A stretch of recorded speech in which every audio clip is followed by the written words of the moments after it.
Ebipya ku kubuzibwawo kwa Kyabazinga w'e Busoga abantu bo nakati wama beeyongedde okwekalakaasa obutambi ogenda kubanga obufuna mu maaso awo. Spice Diana ne Shiba Kalungi mukwano bo olutalo ekyamazima buli lunaku olukya lweyongera kula bukuzi ng'ate obutambi Spice ng'akakasa bw'ogenda okwefunirako maaso awo. Fulufiga ono ye waaba akuwalanye akuwalana n'awaana n'omulambo gwo n'entana n'agiwalana yonna neeseseetuka ng'ate omugendo muwulira mu maaso era nga ne Tamale Emirundi Junior ne Bambi musajja wa Taata Buse n'ava mu mbeera oluvannyuma lwa Fulufiga ate okumulangira ebigambo ebiyitirivu ennyo. Mugamba mutya mwasibye mutya bantu bange. Bobi Wine ebyokusabira mu muzikiti munange tebinnaba kugwera nga nakati abasiraamu bakyali mu kwemulugunya olw'ekikola principle munange kyeyakola ku lunaku lwa Idi nga enkola yaffe. Mbasaba video no mujimpe like era nensaba gwenna atanaba kusubscribinga wano ku Sylvia News Extra mukwano subscribinga era onyigene mu notification bell limesibwanga byonna byemba nteekayo wano ku Sylvia News Extra. Nenyongera okusabirako omwe mwenna abalwadde abakosefu tinsaba ekisa kya Mukama ate kibatuukeko ba mikwano. Sheikh Ashraf Dembe omusomi w'edduwa akola ku nsonga z'amaka oyagala kufuna butuuze bweru business nga tesambula bulungi oli Uganda oba oli bweru naye nga gwe emirimu gyo mukwano gyeveera mukubireko agenda kubanga ate akusomera edduwa era nga tulina ne bannaffe aba BF Sumanga nabo bajanjabisa ddagala lya butonde bakubireko munange sigenda kulwisa nkutandise ne Jennifer Fulufiga naye nga nyongero bajukiza gwe wenna anyigira Fulufiga omala biseera kubanga agenda kuwalana leero ate enkyaho ayimire wali ku TV ya Pastor Bujingo ategeeza abantu nga waakwagala kati embeera zizibuzaabuza mulina maaso wano nonno omanyi bagamba akataleke kaidi Idi Kenzo yagenda n'ayita Fulufiga mu kiseera kyekimu n'ayita ne Tamale Emirundi Junior kati Tamale Junior ye yasooka okutuuka ewa Idi Kenzo then Fulufiga n'addako. Fulufiga olwatuuka n'alengera Tamale Junior omukazi yadduka emisinde bampadde n'amafuta kati ngende ewaabwe nembagamba nze ngenda bamusuuza ate nawe otuuseewo nawe oyagala ngenda wali ogwesaagala ndaba ze mpalana owalana paka bwa n'omulambo ngolana mpalana ntana neseesetuka mbulira mazzi. Omanyi bagamba kyolabye omu kikussa mawuuno naye nga ye Fulufiga bannange awalana bannange wakati kuno okuwaana kuli mu ddaala ki bantu bange esisobola balimba ovanga ku muntu awalana n'awalana omulambo n'awalana entaana n'etuuka n'okuseseetuka si bigambo byange wabula bigambo bya Fulufiga kati nno bino nno oluvannyuma lwa Tamale Emirundi Junior okubiraba nti Fulufiga yamwogeddeko ebigambo ebyo munange Tamale Emirundi Junior munange si ayina amalibu Bambi musajja watte ennaku zino ayina enkovu mu maaso yatabuuse n'agamba nti olukazi banange luyitiriza okumanyira ate nali naluvaako nga nagamba sigenda kuddamu kuluvuma naye olukazi lukusonsona bibadde ebigambo bya Tamale Junior kale bwe tweyongerayo ne baby boy oyo golaba so gwe wenna amumanyi Bambi osobola okugenda n'okima ono omwana ali ku ddwaliro Empigi abantu be yabadde nabo mu mmotoka baafunye obubenje ne baddusibwa mu malwaliro ag'enjawulo naye nga ye buno obudde w'enjogeera ono omwana ali ku ddwaliro ly'Empigi so gwe wenna amumanyi obanga mwana wa sisita oba wasenga oba wajjajjawo oba osobola okugenda ate Bambi ne wennyonnyolako ne basobola okumuggwa kubanga buno obudde ali awo ali mu kaaba tabitegeera musajja wattu naye yasobereddwa ewaka ne mu kibira. Munange bwe tweyongerayo ku nsonga za Bobi Wine byo bikutte wansi naye waggula abasiraamu nakati bakyali mu kwekalakaasa bagamba nti kale Bobi Bo okugenda ku muzikiti tebakugaana era tebakirina mbuzibu ti naye walize ku layini olwokubiri oba olwokusatu naye nga sirwa mu maaso kati bannange ngenda kubanga obutambi obw'enjawulo mbubateerako mu maaso. Omuntu yenna yakyankalanya Sheeka Kiti yeetaaga kulabibwako kuba ffe tumanyi nti layini esooka ebeerako bamanyi beerere just in case ofunye attack omumanyi oyo ajja w'oyimiridde n'atwala swala mu maaso gwe ne bakugjawo nga swala ewedde. Tukkiriza nti omuntu yenna alina asobola okuyingira mu muzikiti kuba tubalabye bangi nga bayingira naye tebayimirira ku layini esooka ate naddala nga bakuliraanye baliraanye imaamu ali kutwala swala. Bino atali musiraamu tagenda kubitegeera ojja kugamba nti ndi kuwalampa siziti Bobi Wine I'm not kuwalampa that man naye Sheeka Kiti yenna eyakukyankalanya wallahi yeetaaga kulabibwako.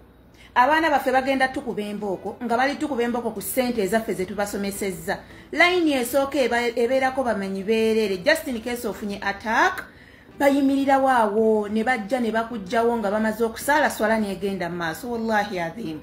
Awo nno we tuli ku nsonga za principal abasiraamu bo nakati abamu so si bonna bakyaweera ddala enkolokooto bagamba nti Yesu wadde politics nti ate Bobby abantu bamwagala nnyo naye kale ebintu eby'eddiini alina okusigala ng'ate Mukama Katonda amuwa ekitiibwa nti bw'aba yali ayagala kusaala kale teyalize ku layini lwa maaso yalibadde addako emabega oba kale ku layini ng'olwokubiri oba olwokusatu. Munnange we tweyongerayo n'erinda dda ne munnange nga mwatoka omukomu gamba ne bannange omubiri guno ndabye mwana muwala ono Linda Dane nenzijukira akayimba abaana bawa kabakayimba obaana kagamba nti weerabira nti byansi kale omubiri guno muzibu kubanga okusinzira Linda Dane ndabika gy'abadde alabikamu nga yenna yakuga n'empewo emusuula n'agwa naye munnange buno obudde yazzeewo dda ate kati yazze n'ankuba mpya bannange abaamusekeero bakati buno obudde mugamba ki omwana mwatuuka n'omulwazi obulwadde bwa siriimu naye nga byeyo munnange olunaku lw'ejjo twategedde bulungi nnyo era nayo baleeteddeko ebya MC Kachisi munnange okuva ku show oluvannyuma lw'okunyumya emboozi omanyiyo obusungu bwe bulinnya mangu naye ng'abantu bamugambye nti omuntu yenna pulezidenti buli waweza emyaka 4 ebyokuweereza ku TV ebyokuweereza ku mpewo bireke kubanga ombeera n'entondo. Omuvubuka yanyizeewo n'ava ku seeti ng'ate producer talina kyonna kyamugambye nti tuba tugenda mbulango yagambye ageeze ekimala kati abantu bamugamba munnange MC Kachisi togeza n'ogenda ng'ate otuwadde byama sooka otuwa ebyama bya Bobby awo olyoka ogende ffe tetukuyinaako buzibu naye nga bwe tuli munnange omukulembeze w'eggwanga His Excellency Yoweri Kaguta Museveni alonze Arthur Mugenyi nga akulira ekitongole ki National Security Organization oba kiyite ISO oluvannyuma lw'okufa kwe yali akikulira omwami General Charles oluka gye buvuddeko kale. Munnange weetuli ate ku sayidi ezeeyo munaye bwe tweyongera kimanyikiddwa amawulire gabadde gali mu luvuuvuumo nti Kyabazinga w'e Busoga yawambibwa kati ennaku ziyiseewo 4 ku 5 awo omukyala Honorable Rebecca Kadaga naye yavaayo n'akikoona mu stampu n'agamba nti Kyabazinga amaze akabanga munnange nga takyali mu lubiri yawambibwa naffe tetumanyi wa gye yalaga kati nno abantu basazeewo batandike beekubira enduulu bali mu seddoboozi lyabwe eri gavumenti ya Uganda ate ebaddize Kyabazinga waabwe ngenda kubanga obutambi obw'enjawulo bubateerako maaso wano nammwe ate musobole abantu b'e Busoga leero Kisekawuma lunzize kwogerako nammwe baganda bange muli wano ku media ku TikTok in fact mmwe muyinza n'okubanga mmwe musingawo obungi wano ku TikTok njagala mbabuulireko we mubeera ne solidarity tewali wayinza kuba wangula wano ekyo teri atakimanyi naye mukitegeere kino Kyabazinga wa Busoga yabula yeetaaga eddoboozi lyo gw'omusoga n'omuganda kobeere mu kyoli oba mulango ekituuka ku munnayuganda yenna kiba kirina okuba nga kituuse ku ffenna. Kati mumpulirize kabaka si kaana kato nti bakatuma ku dduuka ne kabula bubuzi bwe katyo Museveni obutemu bwe ayagala omuntu yenna akolagana naye ate mulenga ng'enoono wakola ki wasiigako akazigo kitegeeza ki nti bw'obeera gwe Kyabazinga oyamba buyambi mutemu kutemula kitegeeza omusaayi omutemu gwayiwa naawe gukuyiikira oba onfuna. Kati omuntu yenna omugezi atuuka n'agamba nze sijja kubeera mu footprint za bikolobero bya Museveni n'ayagala okumweggyako olw'okuba omuntu oyo aba akiikirira abantu bangi nti bw'anaakola statement emu Museveni atya Museveni aliraikira okumuggyawo. Tukimanyi bulungi nti omufuzi w'eggwanga lyaffe omufuzi mutemu obutemu bwe teri abubuusabuusa ate mudde be mumanyi bangi bayitirivu ne be mutamanyi. Kati nkubuulira nti omuntu yenna agaana okukolagana naye ng'alina influence eri ku level ya Kyabazinga nti akulembera abantu b'e Busoga Museveni abamutya ekyo mukitegeere. Ayinza otuttira kabaka wa Busoga Kyabazinga nga ffeffe tuli wano ku internet tulaga bubina Osegedde tulaga face tutula mu challenge bwogera ng'abasoga we tuli abalungi we muli abalungi ebbanga lyonna bibaddenga bituuka ku kabaka wa Buganda era tubaddenga ffenna abasoga mubaddenga muteekako eddoboozi lyammwe ke kaseera tugatte eddoboozi lyaffe tubanje kyabazinga wa Busoga tukimanyi bulungi nti Museveni mutemu atya abantu abayina influence mu bantu abangi kasitogaano kolagana naye ayagala akolagane naawe ngeno waatemula eno gw'obikkirira nga bw'olaba Mayiga bw'akikola bw'ogaana okukikola bw'otyo leka nkubuulireko n'otuuka mu butuufu n'ogaa nti anze sijja kunaaba musaayi gw'otemula abantu b'otemula nze sibiriimu olwoba ofuuse enemy wa Museveni era abayagala kuggyawo mumanyi bulungi ebigenda mu maaso e Busoga n'embaga ezaaliwo zaali zitankana mubimanyi bulungi nti kabaka w'e Busoga oba Kyabazinga yawambibwa saawa zino tusitula amaloboozi gaffe tubanje Kyabazinga awataliimu wadde okusosola ggwanga kyoba ggwanga ki njagala nkutegeeze nti ebinyiga mu Uganda bitunyiga ffenna eyo solidarity bw'eneetubeeramu then Uganda ebejja ttereera naye kasita bituuka ku weeryo weno n'agaa ebyo tebinkwatako nammwe Abaganda tusituke tubanje Kyabazinga wa Busoga tuyina mulabe waffe y'omu nga bwasiranyize Buganda bwasiranyize Busoga bwasiranyize Tooro Mbalala wa Uganda tewali awo nno wetuli era nga bba abantu beeyongedde okutabuka era bagamba nti munnange tukwasaganye wamu omanyi bagamba agali awamu ge galuma ennyama ekisobola okuba nti ate Kyabazinga w'e Busoga so Fred Lumbuye munnange yavaayo n'abyogera ne bagamba oyo mulalu yava ku mulamwa biki oyo byayogera tebigatta tebikwatagana kati ndowooza ensonga tongedde ate okuziraba ati amawulire ag'ennaka agaliwo ye mu Nigeria amanyikiddwa nga Gabriela Oluwasugu ono n'abadde aweza emyaka 42 ono munnange yafiiridde mu miguwa mulingi era ng'abadde akubagana n'omunaggana ow'emyaka 29 munnange yagudde eri miguwa wayisewo ekiseera katono nnyo n'atandika n'abyimba ebyova tebagamba oba atidde munnange ng'erina emyaka gye gibadde gigenderedde so nga munnange bwe bulamu bwe abantu bagenza okugjaawo bamudduse mu ddwaliro nga ye nga zembiyagizi kazempewo so kali yavudde waka agenze kugamba kukola famire ensanyufu abaana omukyala naye ate oba bawulidde batya nga bagamba omuntu abadde wano abasibudde agenza okulwana ate afudde bannange okufa kunoko tekuyina we kutali soosi kirungi kugamba kuyisa abantu bannaffe bubi kubanga tomanyi kadde ki Mukama kagenda kutwalira munnange bwe toyongerayo ne Abdullah omanyi onaagira n'abulirira naye munnange nagye namusisinkanyeeyo ku stage wamanga akomyewo nankuba mpya yenna amaanyi power leka yenna abuuka alinga muvubuka muto kale bwe tuli munnange sigenda kulwisa era nga mbaavuze butereevu paka ew'omusumba Rosias Bugingo omanyi bagamba webango otamwemuukiriza teweebika ono n'avuddeyo n'atabukira abo bonna abamusekerera ku bya Pentagon agamba ekisooka kya byonna teri muntu n'omu yakeera ku makya n'amugamba nti Bugingo twagala Pentagon kukkananira ndi ye nga ye yakyeyiza n'agamba nti ku lw'obulungi bw'endiga zange amazima neetaaga ozizimbira Pentagon naye mwenna mumufuukidde obuyinja mu ngato Pentagon mwenna mujegera bujegezi kyokka nga n'abo aboogera bakyalina mu kupangisa mbuga ne tooyi tebagiina omusumba leero oba ataakubidde ddala ku mutwe obutambi mbuyina mu maaso wano embwa z'oku kyalo ziyinza n'okutwerabiza nti tulina ettaka bwe riti kubanga buli gy'oyita buboggola Pentagon obubwa buboggola kubira Mukama engalo ez'amaanyi oba amagezi gazze buboggola tebulina ddoboozi ddungi buboggola bubogozi Pentagon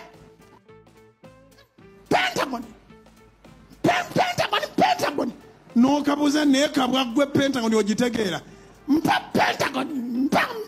Pentagon kubira Mukama engalo ez'amaanyi ezisirise embwa ngambye kubira Mukama engalo ez'amaanyi n'enduulu ezisirise embwa mu linnya lya Bwatyo omusumba Rosias Rujingo munnange bw'atabukiddemu mwenna abamubanja Pentagon abategeezezza nti teri n'omu yamuwa kirowoozo kya Pentagon wabula ye yatuula ne Mukama Katonda ndowooza ye yamuwa ekirowoozo eky'okuzimba Pentagon naye maama mwenna mufuukidde akayinja mu ngatto. Wabula nange omusumba naye nga munnange Pentagon ajja kugizimba manyi bagamba okwekkirizaamu kikulu katongere okusaba endiga munnange zongera ate okusonda ssente osanga guno omwaka 2025 Pentagon ezimbibwe nakyo. Abalungi abatuwuliriza era abatulaba olunaku olwaleero tukyaddeko ewa Sheikh Ashraf Dembe. Sebo nsanyusa okubalaba amannya agange yeze Sheikh Ashraf Dembe akola ku bizibu by'enjawulo omuntu singa aba alina ebirwadde musomereddwa tumuwa amazzi ga lukuya nga bw'obadde ogalaba tugenda abantu ku kyoto ne twokya emizimu emibi egibabaamu n'okulomba edduwa abantu singa abeera ng'ali wano atuuse sobola okumulombera edduwa ne waba atatuuse nga mpadde amannya ge naye ng'ali wala neetaase ennamba yange yeeno eri 0707363711 nammwe bannyinaffe abali ebweru oyagala okuba nti oyagala okulombera ku dduwa ng'olina ebizibu viza zibuze amaka gakolongotana sente zikola zimpita mu ngalo ojja kumpeereza ekifaananyi kyo n'amanyago ebyo byokka bijja kummala nja kukulombera edduwa ojja kutereera olunaku olusembayo mu mwezi mba n'edduwa eyawamu ffenna n'abalwadde bange abakadde n'abapya. Salaamu alaikum warahmatullahi wabarakatuh. Monange mvuze butereevu paka ate wa Spice Dano olunaku lw'ejjo yagenze n'akyalira abaana ba Chimpanya ku live ya TikTok okuli Bruno K wamu ne Crystal Panda munaye nga babeerako ebibuuzo bye bamusoya ajjukira abalina omuzannyo gwabwe Truth or Dare. Kati nga bamugamba nnyabo twagala otuyimbira akayimba ka Shiba Kalungi konna kwomanyi kosinga okwagala ate omala opostinga ekifaananyi kya Shiba Kalungi kale ne wekiteekayo ne weebasaawo emu ku page omwana muwala ono yagaanye mulimu abantu abawalana amazima gali nti Spice Dana ye ne Shiba Kalungi omwana yagaanye n'agamba wekiba kitagisa kuba wa sente nja kuzibawa ngenda kubanga ate mubateerako mu maaso wano namwe musobole okwerabirako naye munanga ate yesindi sanyu siwaali yajja okukimpanya n'ayimba n'ennyimba za Shiba Kalungi n'agamba nti Shiba Kalungi muntu mulungi nnyo naye nti lwakuba alina ensonga ze lwaki yamwekutulako naye maama ono ye Spice omwana yakombye kw'erima oba eno gye bayita mpala na kikaaki. I dare to record a video of yourself singing Shiba's favorite song. Your favorite song from Shiba, record that video. Bakutumye. Go on so same. Oli mutume.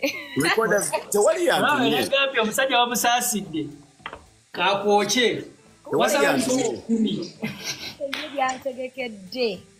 Kabakwoche singa wasanya ataano singa kati akuddiza. Njagala we recording a video ngoyimba akayimba kakasinga okunyumira aka Queen Shiba okaposting now.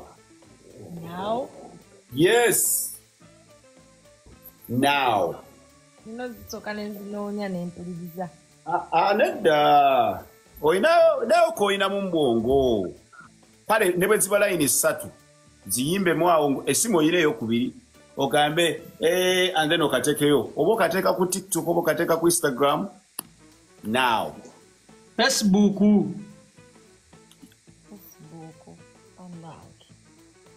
Nabula my YouTube yange teyinaako internet eno.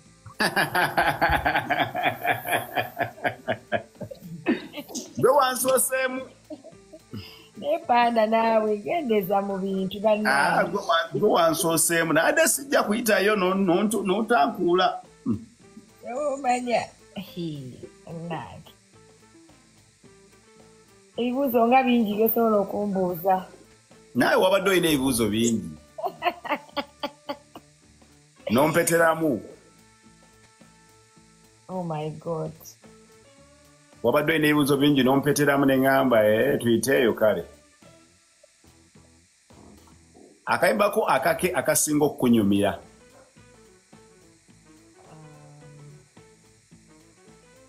Kuba mwali mwenna walina waperforminga nojja n'oyimba ne ŋŋamba kale katugamba nti kayina. Ngamba nka performing. Bakukaka bukasi? Tebankaka bansabire. Yaha. Kale nga bakusaba naffe tukusabye. Katukolera abantu. Bana olwaleero olunyumidde sigenda kuddamu kubuuza kirala.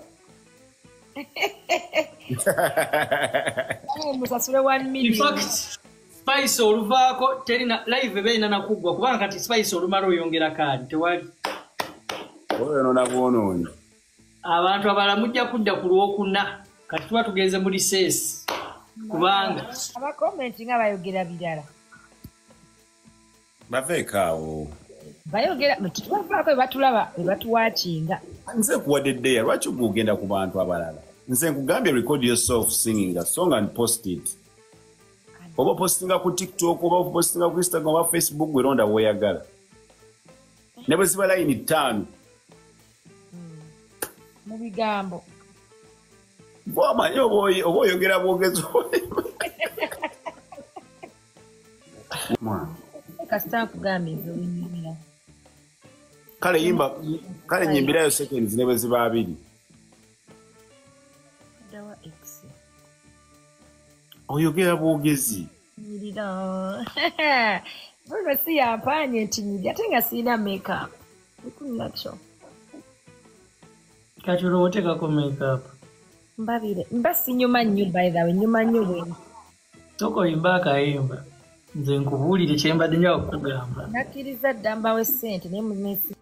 Awo nno wetuli bantu bange naye nga ndowooza eno gye bayita empalana enkukuutivu. Spice Diana si bwe yeebuzaabuziza akayimba akashiba kalungi teyakayimbye, ekifaananyi kya shiba teyakipostinze. Naye nga wetuli munnange yagambye ati Isiko njabba wa ssente naye nga oyo nze naye twayawukana dda. Naye era nga mu kiseera kye kimu Lunaku Radio nabaleeteddeko vidiyo MC10 ng'avuddeyo okwemulugunya ku mwana muwala ono Spice Diana n'amugamba nti era singa amukwata obubi n'akakisa akatono ennyo k'abadde asigazizza eri wa Mukama Katonda ajja kkamukutulako. Mbu munnange MC10 yayagala akole collaboration ne Spice Diana akala amusanyuse naye munnange ye ebintu bye yabala ate si bye yafunye. Ndowooza Spice yamweragidde ku bingi bye yayogedde. Kale munnange bwe tweyongerayo ne Dr. Sefuko tumanyi bulungi nnyo abadde alina girlfriend we era nga bafumbo. Obufumbo buno obw'okwefumbiza kubanga Dr. Sefuko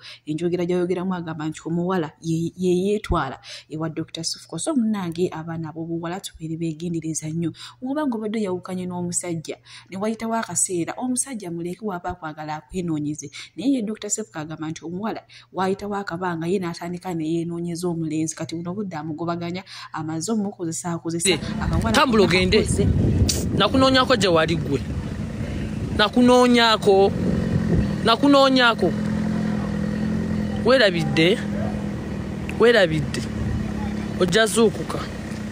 ojja kuzuukuka ndeka kambeera omubi ogambye ame narcissist kasita nawe oli psychopath. Bantu tebasiima kati gwe ne wendi kukolera ki ne wendi kwoza ttako tolisiima. Wano wanvumanga nonswaza nonvumanga eyeyeyeyo nenkuwa just igino tewadda notaswala byonna byokola vaayo naawe oyogere nange njogere golowooza ogenda kuŋŋamba ki? Ogenda kuŋŋambayo ki? Tolina kyogenda kunvuma kipya ggwe tolina wabula woba okimanyi tosobola kubeera nange neesonyiwa. Wemba ndi mubi neesonyiwa, wemba neeyisa bubi neesonyiwa. Obeera n'omuntu omubi bakusibyewawo olikonyira abasajja n'obateeka ebigere mu kamwa n'omanyiira mukwano nze simanyiirwa kambeera omubi kandibe. Bufumbo waliyo ebirabo kyalina mwana muto ndeka tonva minoko oba ndi mubi kambeere. Bwe nakola obulungi nasiimwa ki bameka benzitye mwena nga mumanyira bumanyizi kambeera omubi nze omubi nze gweweesibako bwoba tonneesibako nga ndi muntu mubi then go pack and go. I'll never look for you. Okitegedde period.